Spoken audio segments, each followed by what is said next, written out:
السلام عليكم. هذا واحد من أكثر المواقف إثارة من تلك التي شاهدتها في البرية.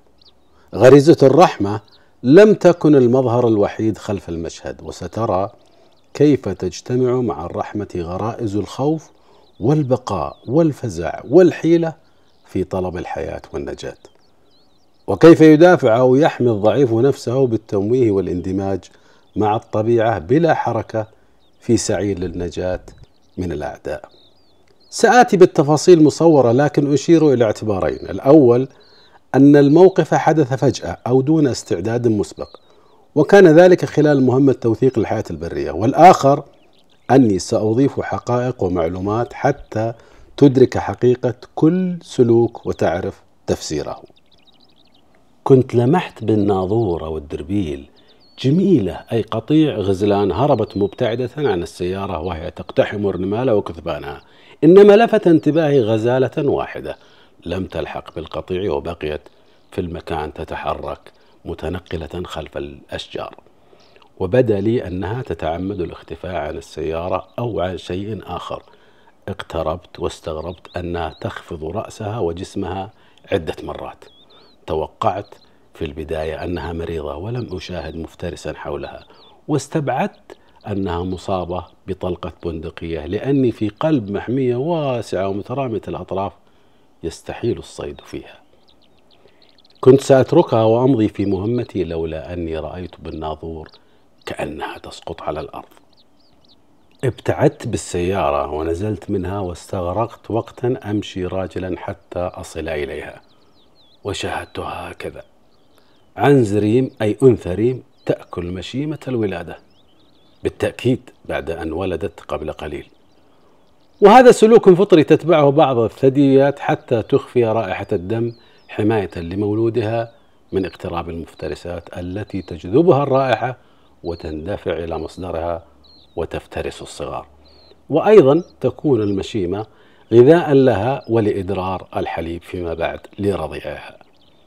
أما الصغير فالمعتاد أن يبقى بفطرته هادئا ساكنا في مكان الولادة حتى لا تجلب حركته غير أمه التي تنهي تنظيف جسمه بلسانها وتنشغل بمحو أدلة الولادة وآثارها، وينتظر الصغير والخشف أمه وينهض إذا أقبلت عليه ليتحسس بفطرته ضرعها ويأخذ الرضعات الأولى.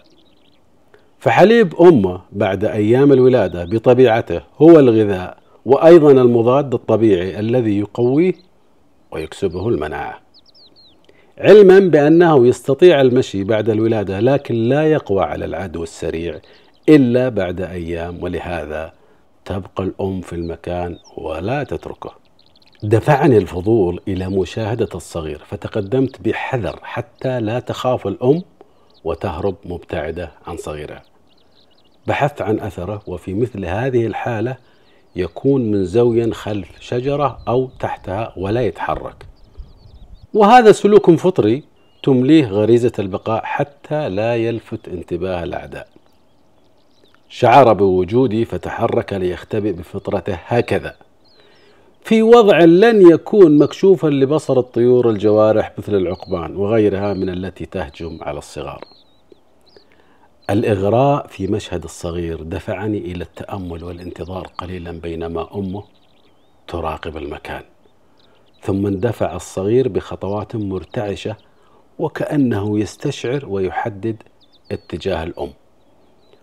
وقفت خلف الشجرة التي خرج الصغير من تحتها وأنا أتدرج في العودة إلى السيارة، وكان قد لفت انتباهي من البداية وجود تيس، أي ذكر غزال ريم، لم أكن رأيته بالناظور، وقد ولى هاربا تاركا المكان طلبا للنجاة، رغم أن ذكور الغزلان بطبيعتها ليس لها دور في رعاية الصغار وحمايتها، بينما الأم تتقدم إلى صغيرها. أعرف أني بالغت في البقاء في المكان، خاصة لما شاهدت الأم بمنظر يجبر على الشفقة والتأمل في غريزة الأمومة، وهي مترددة بين حركتها البطيئة إلى الأمام في خوف على نفسها وبين التفاته إلى صغيرها كأنها تطمئن على سلامته. وكان كلما اختفى تحت شجرة تراجعت وإذا ظهر تعاود الاقتراب. مع الاستغراق في تأمل المشهد نسيت أن الصغيرة بحاجة الآن إلى الرضاعة، ولهذا اتجهت مباشرة إلى السيارة حتى لا تفسر الأم تعاملي مع كاميرات معلقة على كتفي أنها حركات للاعتداء فتبتعد كثيرا عن صغيرها. أتذكر دوما حينما أشاهد مثل هذه الصغار الجميلة بما فيها صغار الطيور في ميادينها البرية مع أمهاتها، وأستحضر حديثا للرسول صلى الله عليه وسلم لما علم أن صحابة أخذوا أفراخ طير حمرة وفرقوها عن الأم، فقال صلى الله عليه وسلم: من فجع هذه بولدها ردوا ولدها إليها.